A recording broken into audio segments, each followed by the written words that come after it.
Guru dan siswa di SDN Kuranji, Serang, Banten terpaksa masuk melalui pintu dan jalan sempit di hari pertama masuk sekolah.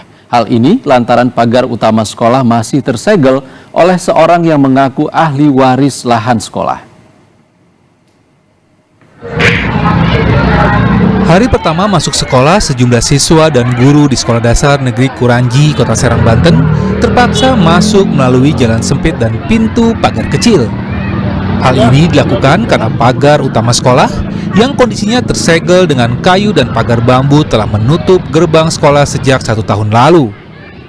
Meskipun gerbang disegel oleh seseorang yang mengaku ahli waris lahan sekolah, namun sejumlah orang tua siswa tetap memilih sekolah ini karena lebih dekat dari rumahnya.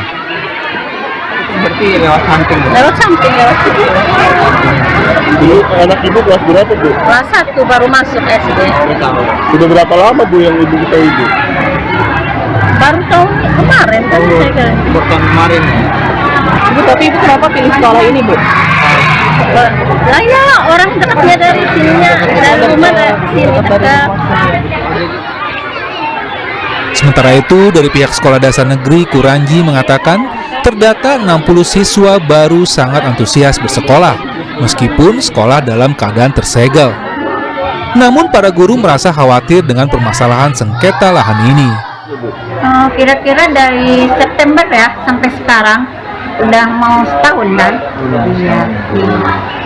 Itu yang dipengenin untuk warga ini kepala sekolah dan dewan guru pengen dibuka karena tahu sendiri motor kendaraan kan di luar ya, khawatir kan hilang. Udah mah gajinya dikit hilang lagi ya itunya kendaraannya, kasihan. Saya juga ikut memikirkan rumah gimana lagi kan, itu urusan sudah di atas ya kalau saya kan sebagai pengajar aja sama teman-teman.